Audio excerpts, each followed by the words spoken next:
Göç servisi, kişisel telefonlara el koyuyor, sorguluyor, küçük düşürüyor ve tehdit ediyor. Türkmenistan'da yolcular nasıl karşılanır? Türkiye'de yaşayan, 2004 yılında bir Türk ile evlenen ve 2 çocuk dünyaya getiren bir Türkmen kadın bizimle haberleşti. Onun isteği üzerine ismini açıklamıyoruz.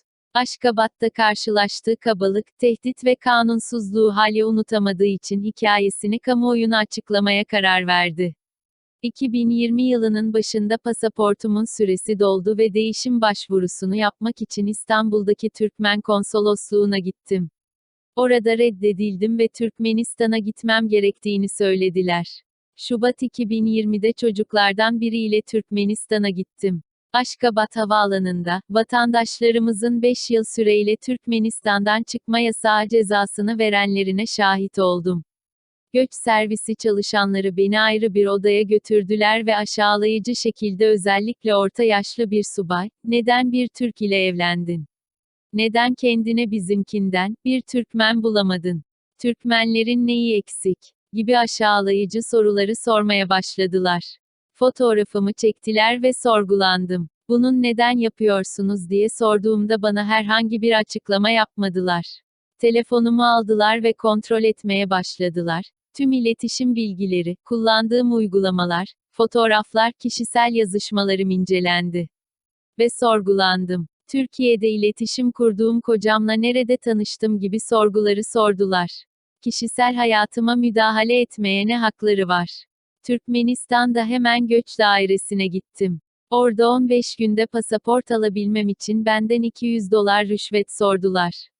Aksi takdirde 2 aya kadar beklemek zorunda kalacağımı söylediler. Ama ben beklemeye karar verdim.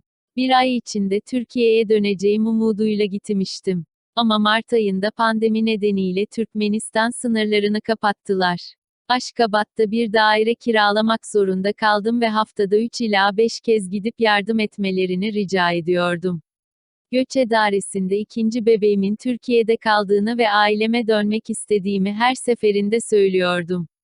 Ve benim gibi yabancılarla evli olan yüzlerce kadın benimle aynı durumda, pasaportlarını yenilemek için Türkmenistan'a döndüler ve çıkarmıyordu. Kendimizi bu durumda bulduk, çünkü yurt dışındaki Türkmen konsoloslukları işini yapmıyorlar. 7 ay boyunca göç idaresine gittim. Oradaki 40 yaş üstü bir memur, bize sürekli ikinci sınıf bir insanlara gibi davranıyordu. Türkiye'ye bir daha asla uçmayacağımızı, gerekirse çocuklarımızı yetimhaneye teslim edeceklerini ve bizi ülke dışına atacaklarını söylüyordu. Akrabalarımdan herhangi birinin mitinglere ve protestolara katılıp katılmadığı soruldu. Eğer öyleyse, tam olarak kim? Bu soruya cevap vermezsem bir daha asla Türkiye'ye gitmeyeceğimi söylediler. Ve 7. kuşağa kadar tüm akrabalarım kontrol edileceğini söylediler. Protestolarımızla Türkmenistan'ı rezil ettiğimizi ve Türklerle evlenerek kendimizi küçük düşürdüğümüzü söylediler. Bütün bunlar öfkeyle konuşuldu. Türkiye'deki Türkmen aktivistlere ve işçi göçmenlerine karşı özel bir nefret gösteriyordular.